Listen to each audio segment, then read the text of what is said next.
નમસ્કાર. યુગ અભિયાન ટાઈમ્સના આ એક નવા એપિસોડમાં આપનું સ્વાગત છે. મહિલા દિવસની વાત કરીએ છીએ અને મહિલા દિવસની ઉજવણી આપણે કરી રહ્યા છે. જ્યારે મહિલા દિવસની ઉજવણી કરી રહ્યા હોય ત્યારે અવારનવાર દરેક ક્ષેત્રમાં આગળ વધતી મહિલાઓના ઇન્ટરવ્યૂ પણ કરી રહ્યા છે. અને વાત જ્યારે રાજનીતિના ક્ષેત્રમાં સૌથી આગળ પડતી કોઈ મહિલા સાથે વાત કરવાની આવે અને વડોદરાની જ્યારે વાત હોય ત્યારે પછી આ શખ્સિયતને કેવી રીતે ભૂલી શકાય. એક બે નહીં, પૂરા 33 વર્ષ તેઓએ ભારતીય જનતા પાર્ટીને આપ્યા. આટલો મોટો સિંહ ફાળો કદાચ જ વડોદરાની કોઈ મહિલાએ ભારતીય જનતા પાર્ટીને યા તો રાજનીતિને આપ્યો હશે. પૂર્વ સાંસદ અને એ એટલા બધા આ ક્ષેત્રમાં ખોવાઈ ગયેલા કે તેમના ઘરે સભા ભરાતી ને લોકો અહીંયા આવીને તેઓને પ્રશ્ન કરતા અને તેનો હલ એ અહીંયાથી આપતા. એટલે આટલા વર્ષો સુધી પ્રજાની સાથે રહેવું, પ્રજા સાથે વાત કરવી અને પ્રજા સાથે હળીમળીને તેઓના પ્રશ્નોના ઉત્તર આપવા આ મહિલાએ કર્યું છે. અને એટલે જ આજે એમ થયું કે જ્યારે રાજનીતિમાં આગળ પડતા ક્ષેત્રની કોઈ મહિલાની વાત કરવી હોય ત્યારે રંજનબેનને કેમ ભૂલી જવાય. એટલે જ આજે તેમના નિવાસસ્થાને પધાર્યા છે અને તેઓની સાથે વાત કરવી છે. અને મહિલા દિવસ એમના સાથે વાત કર્યા વગર કદાચ અધૂરો લાગે તેવું કહીએ તો ચાલે. તો સર્વપ્રથમ આજના દિવસની ખૂબ ખૂબ શુભકામનાઓ છે. અત્યાર સુધી ઘણા બધા મહિલા દિવસ આવ્યા હશે અને આપે ઉજવ્યા હશે, પણ કોઈક એવો સ્પેશિયલ મહિલા દિવસ અત્યાર સુધીના તમારા કારકિર્દીમાં તમને યાદ છે કે તમને એવું થયું હોય કે ના આ ખરી ભાષામાં મહિલા દિવસની ઉજવણી કહેવાય, યા તો પછી આ ખરેખર દિલને લાગી ગયું કે સ્પર્શી ગયું એવો મારો મોમેન્ટ છે? સૌપ્રથમ તો આપના દર્શક મિત્રોને આંતરરાષ્ટ્રીય મહિલા દિવસની ખૂબ ખૂબ શુભકામના પાઠવું છું. મહિલાઓ હંમેશા સંઘર્ષ, શક્તિ અને સંસ્કારો સાથે પોતાના જીવનમાં આગળ વધતી હોય છે. ફરીથી સૌ બહેનોને હું આંતરરાષ્ટ્રીય મહિલા દિવસની ખૂબ ખૂબ શુભકામના પાઠવું છું. જિંદગીના ઘણા એવા દિવસો છે કે જે યાદ રહે કે ફિલ્ડમાં એવું કામ કર્યું હોય, પરંતુ સાચે 8મી માર્ચ અને મહિલા દિવસ નિમિત્તે જો કોઈ કાર્ય કર્યું હોય તો હું એવું કહીશ કે કાર્યકર્તા ભારતીય જનતા પાર્ટીની રહી આ વિસ્તારે મને ખૂબ પ્રેમ આપ્યો, કોર્પોરેટર બનાવી, શિક્ષણ સમિતિના વાઇસ ચેરમેન બનાવ્યા. ત્યાર પછી આ વિસ્તારે મને સાંસદ તરીકે પણ ખૂબ પ્રેમ આપીને મોટી કરવાનું કામ કર્યું. એટલે હંમેશા હું અમારી જે આ વિસ્તારની કોર્પોરેશનમાં સફાઈ સેવક તરીકે કામ કરતી મારી બહેનો, એમને હું બોલાવું અને એમની સાથે સન્માન કરવાનું કામ મને મળે એ મને ખૂબ ગમતું અને યાદ રહેતું કે આ મહિલાઓ આખા વિસ્તારને સ્વસ્થ કરે છે. મહિલા છે, પોતાના ઘરને પણ ચોખ્ખું રાખે છે, પોતાના બાળકોને સન્માન અને સંસ્કાર આપે છે, ભણાવે છે અને ત્યાર પછી પણ પરિવારને પતિની સાથે રહીને પોતે પણ કમાઈને પતિને સહયોગી થવા માટે એ કોર્પોરેશનમાં રોજિંદારીમાં હોય કે સફાઈ સેવિકા તરીકે કામ કરતી મારી બહેનો હોય તો પરિવારને ઉપયોગી થાય અને વિસ્તારને ને સમાજને પણ ઉપયોગી થાય. એ કેવી ઉપયોગી કે વિસ્તારને સ્વચ્છ બનાવવું, અને એટલે હું એનું સન્માન કરતી હતી અને આજ બી કરતી આવી છું. સાથે જેમ આપે કહ્યું કે શરૂઆત જ્યારે કરી ત્યારે એક નાનકડા કાર્યકરથી શરૂઆત કરી અને સાંસદ સુધીનો જે સફર હતો એ કદાચ બિલકુલ આસાન નહીં હોય. અને જ્યારે તમે આટલો લાંબો સફર તય કર્યો હોય ત્યારે પરિવારની કેવી ભૂમિકા હોય, કારણ કે મહિલા જ્યારે બહાર નીકળીને કામ કરતી હોય ત્યારે તેને બેલેન્સ કરવું પડતું હોય, ઘર અને સાથે સાથે બાળકો, સાસરીમાં હોય તો સાસુ સસરા, માતા પિતા અને પતિ, બધું જ મેનેજ કરવું એ ખૂબ અઘરું એક મહિલા માટે બનતું હોય. અને તમે આટલા વર્ષો સુધી બધું બેલેન્સ કરીને ચાલ્યા છો, તો કેવી કેવી પરિસ્થિતિનો તમારે સામનો કરવો પડ્યો, કેવી ચુનૌતી આવી અને આ બધામાંથી ઉભરીને તમે કેવી રીતે બહાર આવ્યા? તમારી પોતાની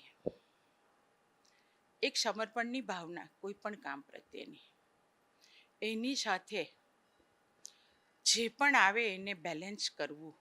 કંઈ પણ આપણા જીવનમાં આપણે કામ કરતા હોય એટલે ચડતી પડતી આવે, પણ એમાં પણ બેલેન્સ કરતાં આપણને આવડે તો ચોક્કસ હું એવું માનું છું કે તમે એ આગળ વધી જ શકતા હો છો. 1992થી મારું જીવનની રાજકીય સફર શરૂઆત થઈ. કાર્યકર્તા તરીકે 95માં વોર્ડની મહિલા મોરચાની મહામંત્રી રહી. 98માં વોર્ડમાં ભારતીય જનતા પાર્ટીની વોર્ડની ઉપપ્રમુખ રહી. 2000માં કોર્પોરેશનની ચૂંટણી લડી. 2005માં આદરણીય મોદી સાહેબે આખા ગુજરાતમાં નો રિપીટ થિયરી આપી.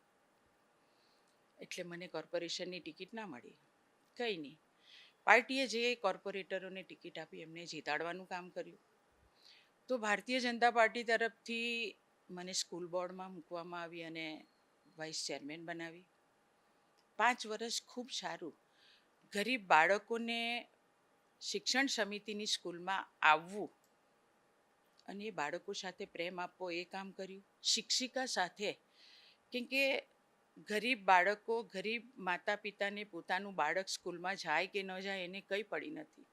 એને એવું જ હોય કે રોજ મારે સવારમાં કામ પર જવાનું છે, કમાઈને આવું અને મારા બાળકોને હું જમાડું. એટલે બાળક ગયું કે ન ગયું એ પણ એ જોતા નથી. પણ એ પેરેન્ટ્સની સાથે પણ સ્કૂલમાં એ લોકો આવે. પોતાનું બાળક કઈ જગ્યાએ, કઈ સ્થિતિમાં, કઈ ગેમમાં, કયા વિષયમાં આગળ છે. તો એ 5 વર્ષ સ્કૂલ બોર્ડમાં કામ કરીને એ ગરીબ માતાને પિતાને પણ બોલાવીને ખૂબ પ્રેમ આપ્યો. અને એ મને એવું લાગે કે રાજકીય જીવનમાં સ્કૂલ બોર્ડનું જે કામ કર્યું ને એ વગર રાજકારણે, કે એમાં કોઈ બાળકો માટેનું કોઈ રાજકારણ હોતું નથી. અને માતા પિતા માટે એક પ્રેમ આપું ત્યારે એ લોકોને એવું લાગતું કે હા બેન, મારા બાળકનું બી ધ્યાન અમારે રાખવું જોઈએ. હું એવું કહેતી કે આપણું ઘડપણ જો સુધારવું હોય તો આપણે આપણા બાળકોનું ધ્યાન રાખીને ખૂબ ભણાવવા જોઈએ. અને એ રીતે 5 વર્ષ કામ કર્યા. 2010માં ફરી ભાજપે કોર્પોરેટરની ટિકિટ આપી. 2014માં સ્કૂલ બોર્ડ ડેપ્યુટી મેયર જૂન 27, 2014માં હું બની. એની પહેલાં આદરણીય વડાપ્રધાન નરેન્દ્રભાઈ મોદીજી વડોદરાથી સાંસદ બનીને ગયા. તો એ વખતે પણ અમે ચૂંટણીનું જે રીતે પ્લાનિંગ ભારતીય જનતા પાર્ટી શહેરે કર્યું હતું, તો હું આ વિસ્તારની કોર્પોરેટર હતી એટલે મને આ વિસ્તારની વાલી બનાવી હતી. દરેક વોર્ડમાં ધારાસભ્યોને એક એક મંડળ આપ્યા અને એ વાલી તરીકે મોદી સાહેબની ચૂંટણીમાં સારું મતદાન થાય એ રીતે ભારતીય જનતા પાર્ટીએ દરેકને જવાબદારી આપી. હું એક ખુશનસીબ બહેન હતી કે હું એકલી મહિલા અને આ વોર્ડની મને જવાબદારી વાલી તરીકે આપી. બાકીના 18 વોર્ડમાં બધા ભાઈઓ હતા, સિનિયર. પરંતુ એ વખતે પણ ખૂબ સક્ષમતાથી મેં એ ચૂંટણીમાં કામ કરીને સારી લીડ આ મંડળમાંથી અપાવી.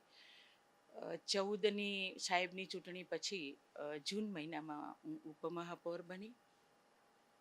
2 જ મહિનામાં જૂન 27 જુલાઈ ગયો અને ઓગસ્ટની 27મીએ મોદી સાહેબ, આદરણીય વડાપ્રધાન, ઇવન ગૃહમંત્રી આદરણીય અમિતભાઈ શાહ સાહેબ, તે વખતે અમારા પ્રદેશના અધ્યક્ષ હતા આરસી ફળદુ સાહેબ, અને મુખ્યમંત્રી તરીકે શ્રીમતી આનંદીબેન પટેલ.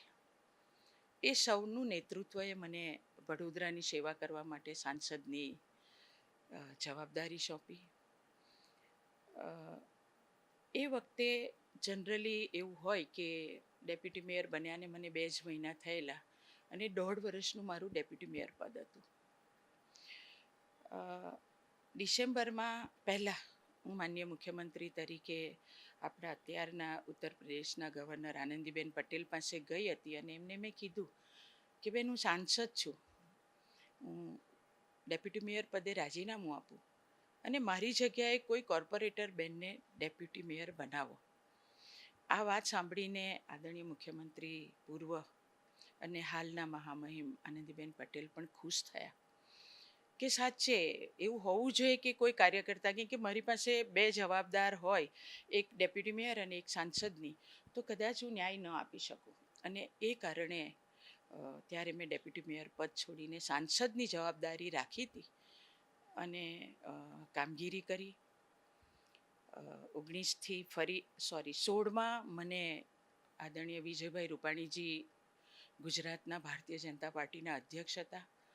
એ અને પૂર્વ મુખ્યમંત્રી અને મહામહિમ રાજ્યપાલ આનંદીબેન પટેલે મને વડોદરા શહેરની પ્રથમ મહિલા ભારતીય જનતા પાર્ટીની પ્રમુખ બનાવી અને એ વખતે હું પ્રમુખ અને સાંસદ બંને જવાબદારી સંભાળતી હતી અને મારા માટે બધા જ કાર્યક્રમ જે પણ આવ્યા,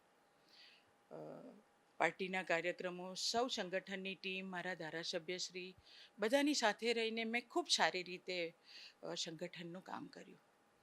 કદાચ કોઈને એવું થયું નહીં હોય કે 2019માં મારે સાંસદ તરીકે લડવાની હતી ચૂંટણી, તો જનરલી પ્રમુખ કોઈ બીજું જ હોય, પણ હું પ્રમુખ પણ હતી ને સાંસદ પણ હતી અને મેં 2019ની ચૂંટણીના ઉમેદવાર તરીકે ચૂંટણી બી લડી હતી. 24 સુધી હું આ જવાબદારી પર રહી. ભારતીય જનતા પાર્ટીએ જે જવાબદારી આપી, કાર્યકર્તા, કોર્પોરેટર કે પછી સાંસદ, ખૂબ સમર્પિતતાથી મેં વડોદરાની સેવા કરી. કોર્પોરેટર તરીકે 10 વર્ષ આ વિસ્તારને મેં સેવા કરી. હું આજે પણ ગર્વથી કહી શકું અને એવું ચેલેન્જ કે તો ચેલેન્જથી પણ કહી શકું કે ward number 2, election ward number 2, કોઈ પણ 6 મીટરનો રોડ હોય, 7.5 મીટરનો રોડ હોય, 9 મીટરનો રોડ હોય, 12 મીટરનો રોડ હોય, 18નો હોય કે 24નો હોય કે 20નો હોય, મારા વિસ્તારના આવેલા દરેક વોર્ડ ના રસ્તા, મારા વિસ્તારના દરેક રોડ, જે ટીપી રોડ છે, એ તમને વોલ ટુ વોલ, હું કોર્પોરેટરમાં 2015માંથી ઉતરી ત્યારે વોલ ટુ વોલ રોડ મારા વિસ્તારને સોંપીને ગયેલી. પાણી બધાને મળે, ડ્રેનેજની સારી સુવિધા, એટલે એવું કહી શકું.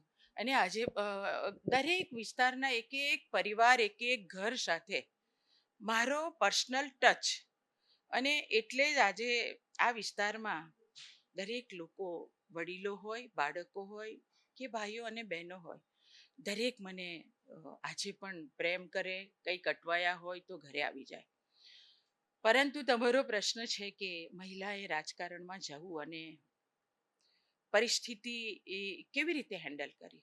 સાચી વાત છે કે 92થી જ્યારે હું રાજકીય જીવનમાં મને એમ થયું કે મારે કંઈક કરવું છે દેશ માટે, એટલે હું રાજકારણમાં આવી અને એ પણ ભારતીય જનતા પાર્ટીમાં.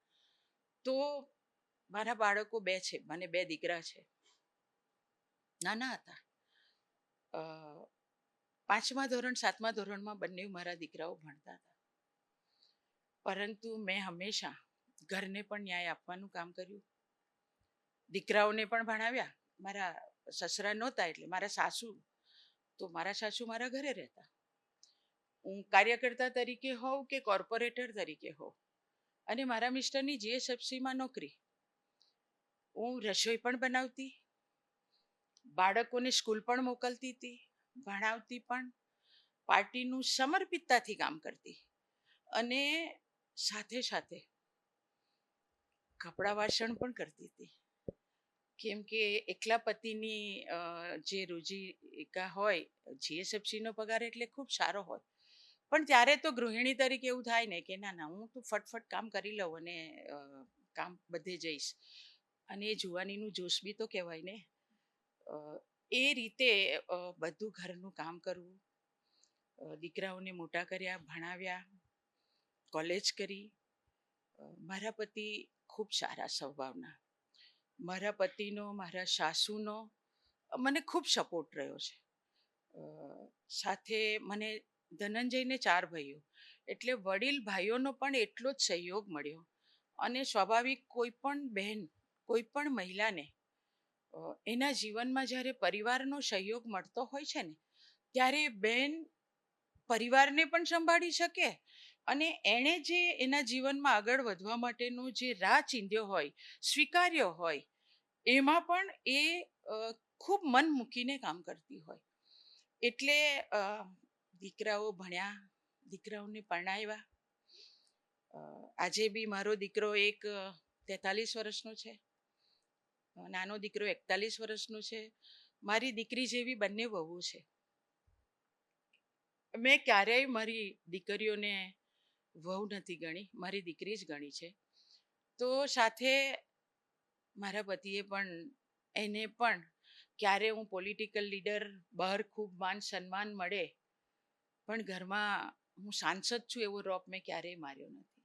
દીકરાની માં, મારી વહુની સાસુ તરીકે નથી રહી, વહુની માં તરીકે રહી છું. અને પતિ પાસે એની પત્ની તરીકે રહી છું, સાંસદ તરીકે નથી રહી. મારા પોકેટમાં પૈસા પૂરા થાય તો મારા પતિને કહું મારી પાસે પૈસા નથી, મને આપજે. હા, એટલે આ ભાવ સાથે હું મારા પરિવારમાં રહી છું. એટલે મને તકલીફ પડી નથી. પણ સ્વાભાવિક છે, પરિવાર તરફથી તો સહયોગ ખૂબ મળ્યો હોય, પણ રાજકારણમાં છો એટલે ક્યાંક ને ક્યાંક ચઢાવ ઉતાર તો આવતા હોય છે. અને આપણે મહિલાઓ ખૂબ લાગણીશીલ હોઈએ છે. અને લાગણીશીલ હોઈએ એટલે કંઈક ખોટું થયું હોય, ખૂબ સમર્પિતતાથી કામ કર્યું હોય, પરિવારમાં હોય કે કોઈ પણ જોબમાં હોય, તો જ્યારે આપણું એ કામનું એનું એસેસમેન્ટ સરખું ના થાય ત્યારે દુઃખ થાય. પણ એ દુઃખ સાથે જો તમે બેસી રહો તો તમારા જીવનમાં તમે સફળતા નથી પ્રાપ્ત કરી શકતા. અને એટલે મેં હંમેશા પોઝિટિવ વેમાં એને લેવાનું કામ કર્યું છે કે ભગવાને એવું વિચાર્યું હશે અને આવું જ હોય. અને એટલે કદાચ હું એવું માનું કે મારી આજની મહિલા દિન નિમિત્તે આંતરરાષ્ટ્રીય મહિલા દિવસ છે અને આજે આપણો દિવસ છે. આમ તો હું તો હંમેશા એવું કહું કે 365 દિવસ આપણા મહિલાઓના છે, પણ બધા ગણે તો 365 દિવસ મહિલાઓના. પરંતુ આજના દિવસે મારી બહેનોને હું ચોક્કસ એક વાત કહેવા માંગીશ. કોઈ પણ ફિલ્ડમાં હોવ ને એટલે આપણને થાળી પીરસીને કોઈ નથી આપવાનું, અને સ્વાભાવિક મહિલાઓને થાળી પીરસીને કોઈ આપશે એવું તો આપણે ભૂલી જ જવાનું છે. પરંતુ આપણને થાળી પીરસતા બી આવડે છે, આપણને જમતા પણ આવડે છે, અને આપણને સામેવાળાને જમાડતા પણ આવડે છે. એટલે આપણે ક્યારેય બી આશા ન રાખવી કે કોઈ પણ કામમાં જઈશું ને તો આપણા માટે આખું આસન, ચાદર, જાજમ બિછાવેલી હશે. પરંતુ બહેનો, કોઈ પણ વ્યક્તિને આપણું કરવું ને એ આપણામાં ભગવાને ખૂબ શક્તિ આપી છે. અને એની સામે એની ભૂલ કરતા એમાં કંઈક આપણી ભૂલ તો નથી ને એવું વિચારીને જો મારી મહિલા બહેનો આગળ વધશે ને તો એના જીવનમાં કોઈ તકલીફ નહીં પડે. અને ચોક્કસ ભગવાને એટલી બધી આપણને શક્તિ આપેલી છે મહિલાઓને. અને હું તો હંમેશા એવું કહેતી હોઉં છું કે માનું બિરુદ તો આપણને જ મળ્યું છે ને. એક જીવમાંથી બીજા જીવને પેદા કરવાનું કામ એ શક્તિ ભગવાને આપણને આપી છે. અને જ્યારે માતૃત્વ આપણને મળ્યું હોય ત્યારે સમાજનું સિંચન પણ આપણે કરીએ, પરિવારનું સિંચન પણ આપણે કરીએ, અને સાથે સાથે આપણા રાષ્ટ્ર માટે, આપણા દેશ માટે જો મહિલાઓ નક્કી કરે કે અમારો રાષ્ટ્ર, અમારો દેશ, મારું ગુજરાત, મારું સંસ્કારી વડોદરા, એને અમે કંઈક આપીને અમારા વડોદરાને, અમારા વિસ્તારને આગળ વધારવું છે, જ્યારે મહિલાઓ નક્કી કરી દેશે ને તો ચોક્કસ આપણો દેશ પણ આગળ વધવાનો છે. કેમ કે નરેન્દ્રભાઈ મોદી જેવું નેતૃત્વ આપણને દેશને મળ્યું છે. અને ખૂબ એવા સૌમ્ય અને સમર્પિત, અને એવું કહેવાય કે ભગવાનમાં હંમેશા માનવાવાળા આપણા મુખ્યમંત્રી મૃદુ અને મક્કમ. કોઈ પણ કામ તમે કીધું હોય તો એ કામ ગુજરાત માટે કરવું, બહેનો માટે કરવું, આવા મક્કમ નિર્ધાર સાથે આપણને ગુજરાતના મુખ્યમંત્રી મળ્યા છે.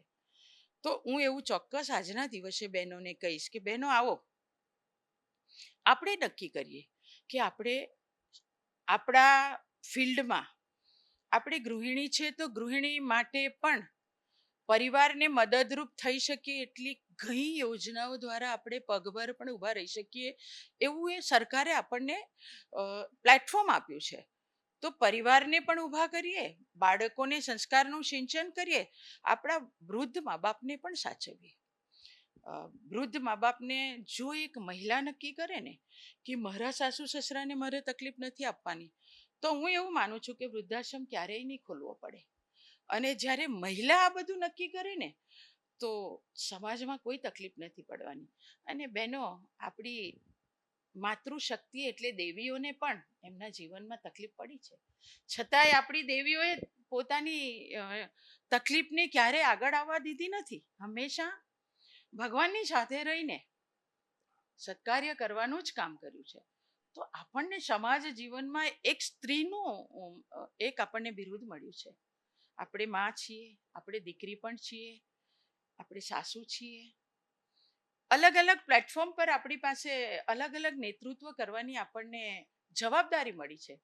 તો એટલી શક્તિ ભગવાને આપણને આપી છે. હંમેશા પોઝિટિવ રહો, તમારા વિચારોને પોઝિટિવ જ રાખો.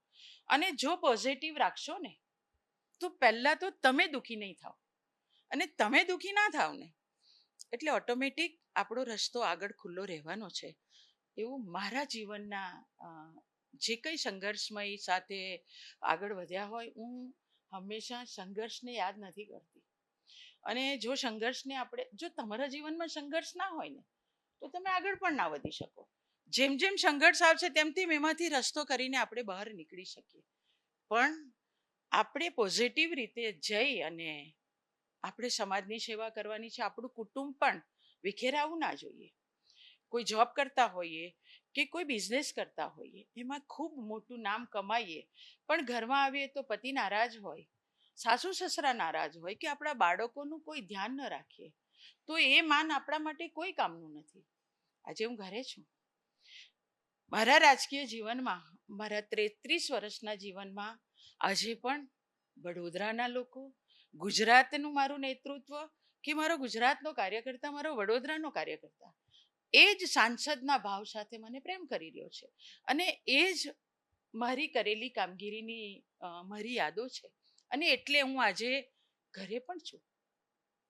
છતાંય મને એવું નથી લાગતું કે ઘરે છું. ના, હું આજે પણ ભારતીય જનતા પાર્ટીની કાર્યકર્તા છું, કામ કરી રહી છું. અને આ રીતે જ્યારે આપણે આગળ વધશું ને, અને આપણા વડાપ્રધાન નરેન્દ્ર મોદીજી જ્યારે આપણું દેશનું નેતૃત્વ કરતા હોય, તો નારી શક્તિએ તો સૌથી પહેલા આવવું જોઈએ. અને એટલે જ બહેનો, આપણે આંતરરાષ્ટ્રીય મહિલા દિવસે એક સંકલ્પ કરીએ, ઘર પરિવાર સાચવીએ, નરેન્દ્રભાઈ મોદીજીએ આપેલી યોજનાનો લાભ લઈ અને પરિવારને પણ સશક્ત કરવાનું કામ કરીએ. અને એની સાથે આપણા અડોશ પડોશ ક્યાંક દુઃખી પરિવાર જોયો હોય તો એને પણ મદદ કરવાનું કામ કરીએ.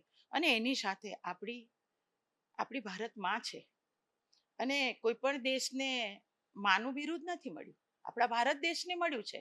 તો ભારત માં છે, તો એ સેવા માની પણ સેવા કરવાનું આપણે ચૂકવું ન જોઈએ એક નારી શક્તિ તરીકે.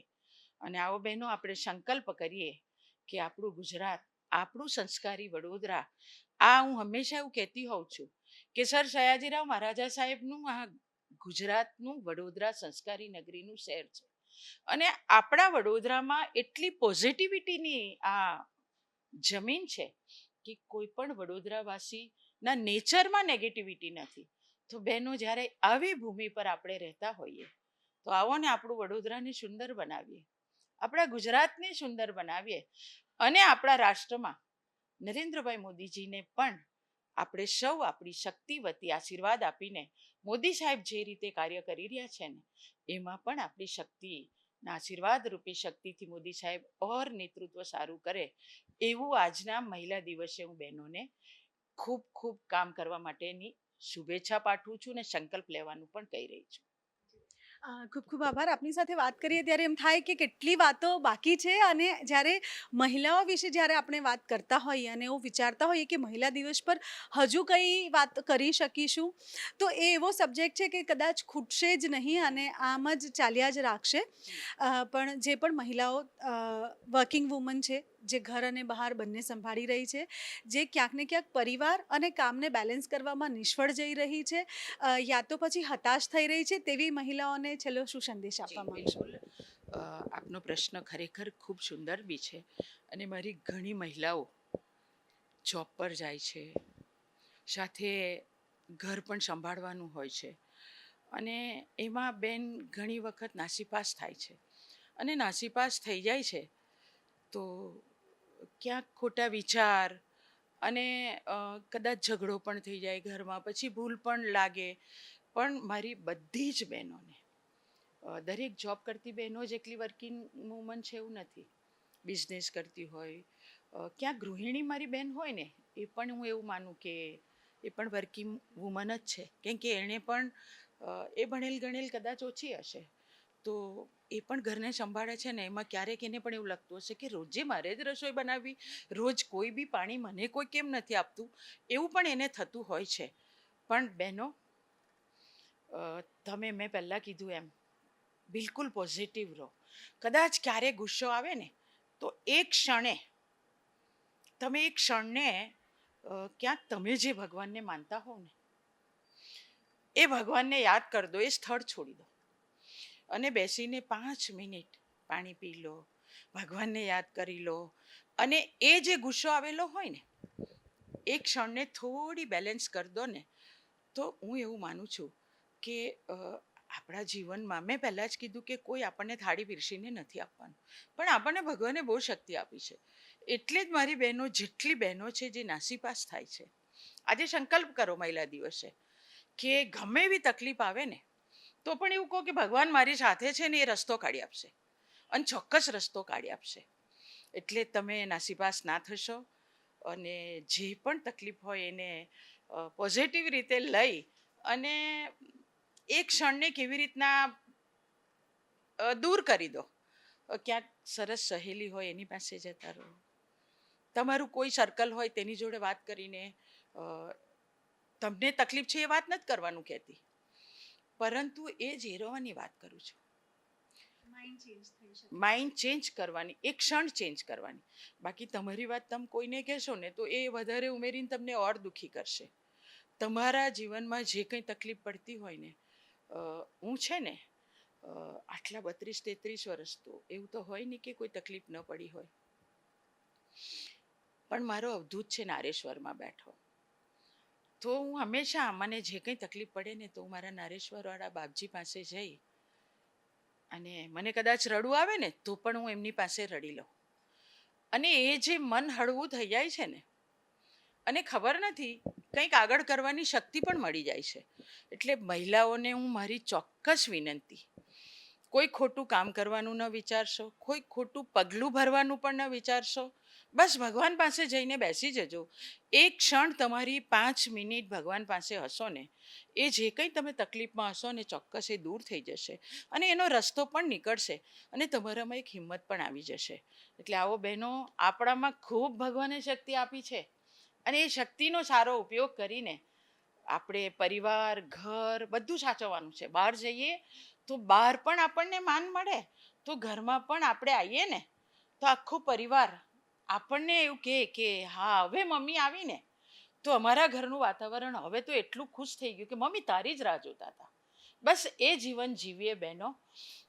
ફરીથી આપ સૌને હું આંતરરાષ્ટ્રીય મહિલા દિવસની ખૂબ ખૂબ શુભેચ્છા પાઠવું છું. અને બહેનો, હું ફરી આપને કહી રહી છું, ખૂબ સમર્પિત થાવ, પોઝિટિવિટીથી વિચારવાનું રાખો, નેગેટિવિટી બિલકુલ કાઢી નાખો. કોઈએ તમારું બુરું કર્યું હોય ને તો એ વિચારવાનું બંધ કરી દો, તમે દુઃખી થશો. બિલકુલ નથી વિચારવું આપણે. ભગવાનને સોંપી દો, ભગવાન બહુ જ સારું કરશે. આપણું જીવન આગળ ક્યાં જવાનું છે ને એ નક્કી તો ભગવાને જ કરેલું હોય છે.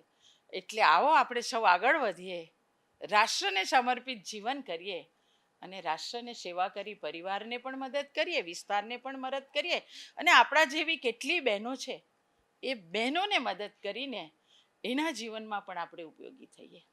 ધન્યવાદ. ખૂબ ખૂબ આભાર. ફરી એકવાર આજના દિવસની ખૂબ શુભકામનાઓ. આપની સાથે વાત કરીને ખૂબ જ સારું લાગ્યું અને ખરેખર કહેવાય કે નારી શક્તિનું સાચું સ્વરૂપ કોઈ હોય તો રંજનબેન ભટ્ટ સાથે એક વખત વાત કરી લેવી એટલે ખબર પડે કે કેટલી પોઝિટિવિટી છે. અને એમને ખરેખર કહ્યું કે 30 વર્ષમાં એમને પણ ઘણા બધા ઉતાર ચઢાવ આવ્યા હશે, પણ ભક્તિના માર્ગે ચાલીને અને થોડું સંયમ રાખીને તેઓએ પોતાના જે જીવન છે તેના દરેક કડવા ઘૂંટ પીધા છે અને ભગવાન પર વિશ્વાસ જ્યારે રાખ્યો છે ત્યારે ભગવાને એમને સાચા અર્થમાં સાચું અને સારું જ આપ્યું છે. એટલે આપ સૌને પણ વિનંતી છે કે ક્યાંય હતાશ ન થાવ અને ક્યારે પણ ક્યાંય અટકો તો આવી મહિલાઓ આપની સમક્ષ હોય છે, તેઓની સાથે જરૂરથી વાત કરો અને પોઝિટિવિટી લાવીને જો તમે તમારું જીવન જીવશો તો ખરેખર સફળ અને સક્ષમ જ થશો.